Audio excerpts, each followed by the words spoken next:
there, I'm Teacher Mireille. I'm the director of Little Wonders and thought we'd take you on a little tour of what our program, our site looks like here, even though we don't have kids here. So the first thing we do when parents and children get here is follow the little yellow footsteps in to our handy dandy little homemade sink, because it's very important that we wash our hands. And especially in today's climate, we get our hands wet, we put soap on them, and we sing our song. Over, under, in between, rub 'em all together, now they're clean, squeaky clean. And then rinse them, and then dry them, and then we walk out the little red footsteps, and we're ready to start our day of playtime. And we're ready for playtime. Parents and children come on in, and once inside, they check in, they get name tags, and the children, we set up the environment with stations so that they are free to go anywhere they want to go. We've got a really nice environment with a lot of fun things for the children to do.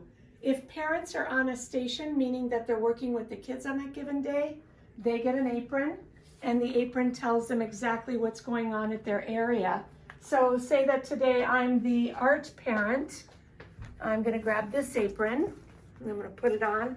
I'm gonna come on over here to the art table, and we set up an art experience every day for the children.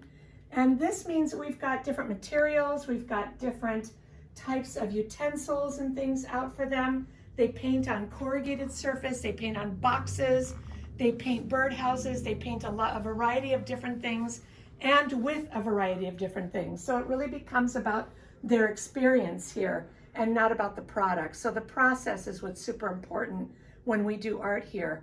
Over at this round table is our Play-Doh and sensory table. Children love Play-Doh, and they love different things that appeal to their five senses.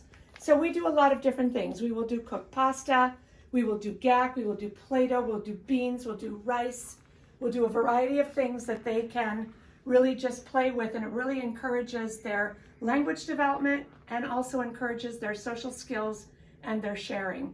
If they feel like they want to be a little bit quiet, they can come right over here and they can hang out in our lovely little book nook that we just had built recently, and they can pick out a book, they can read, or with the parent who's here or their own parent, they can take out the wooden toys and they can play vehicles on the little vehicle rug. We've got the sequins that they absolutely love, that I love touching, and lots of fun things that they can do in this area and kind of get away from a lot of the hustle and bustle. The 1-year-olds, they will spend their entire day on this loft. They love to climb up and slide down. They're learning their gross motor skills. They're practicing. If they don't have stairs at home, they practice on these stairs. Parents help them to come down backwards as well, so they learn how to come downstairs safely. They have a lot of fun there. And as they get older, the dress-up area, super fun to encourage their imaginations and their creativity. And we've got all sorts of live, little replicas of things they would find at home, plus all the costumes. A lot of great socialization goes on here, a lot of imaginative play, and a lot of good language development. They love dressing up. The manipulative table is set up with different toys each day. Each class has different types of things based on the age of the children, so that they are using their small muscle skills, their eye-hand coordination skills. They can stack blocks, they can nest, they can use gears, they can do a variety of different things. We bring out puzzles, we bring out magnet tiles for the older kids, and we have lots of things on the shelves that they're welcome to take off the shelves and play with. The younger children have the train table out, but as they become two years old, we take the train table out and we just use track, because they end up with a lot of space issues. They don't like being crowded, and it just becomes a problem, so it's easier for them to build with their own track. The little boat they get into and ride, and they love driving the little vehicles at the mirror where they can see themselves in the mirror as they're driving. We've got a Lego table and also has some beans and barley inside. We'll take the lid off and roll the table over to the floor, and they'll play with the sensory toys inside. So lots of things inside, and they're welcome to go wherever they want to go.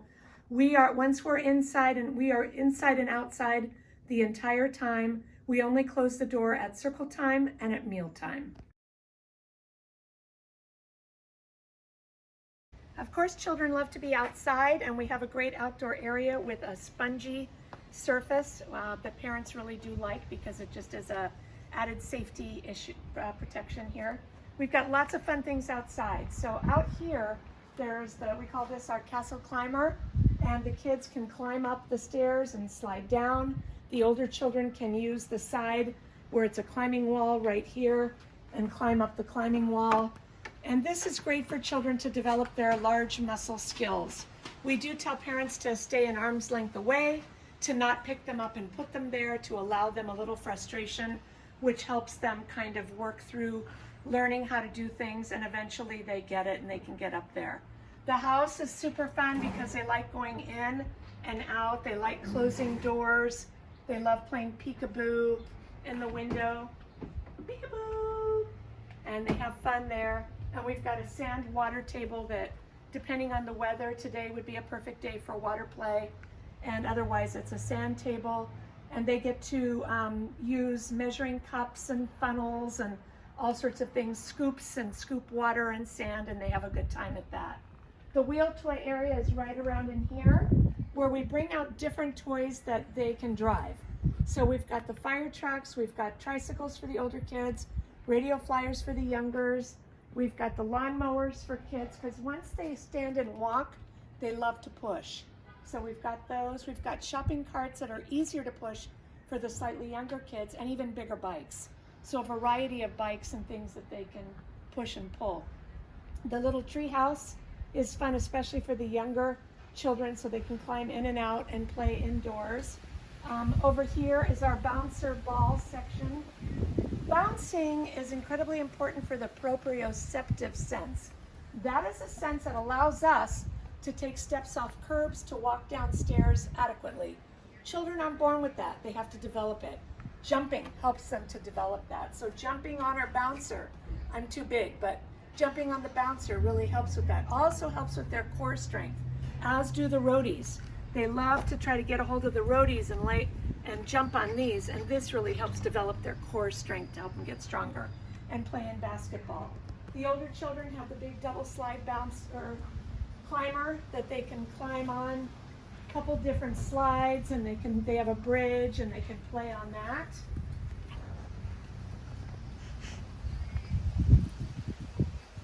And the children also do a lot of gardening here. I'll show you the garden. Look, I'm pretty proud of this. We've got some wonderful planter boxes where the older children have helped plant. They help take care of the plants, and then they also get to taste. So if the kids were here today, they would probably love a taste of a sweet pea. Let me find one here. Here's one. Here's one. This is a tiny one, but yum, yum. Love to plant things that are robust and that the children can pick and eat right away, because they love that. We had a bunch of kale, and the squirrels ate all of our kale, so now we've got carrots and lettuce, potatoes, and some other little goodies here. Some other small lettuces growing. The squirrels have eaten all of our strawberries, and we're gonna have to replant those, but they love picking berries. And then over here we have the herb garden. And this is a great place. Parents always ask, but aren't the kids gonna pull these out? And what if they do pull it out? That's okay. That's okay. They like to play in dirt. They get dirty. But we teach them, this is a great place to teach them to be gentle, and then to smell the lavender or the rosemary or the mint. They absolutely love smelling. And any input to their senses is super important. They do paint on the big plexiglass board, And they also do chalk out here on the patio as well as the chalkboard. So you see that they've got quite a few activities they can choose from. Here's some more sweet peas, some zucchini, another potato, a few other things we're working on. They have a great amount of choice that they can make, and choice is important because that is how they learn. Every time a child can make a choice about an activity, that activity is cemented a little bit stronger in their brain. So choice is super important for children. I hope you enjoyed the tour, and I hope that when we can have you here, you can come and visit live and see what we're all about. It's a wonderful community of parents and children, all who support one another, and that's super important in this day and age. So thank you.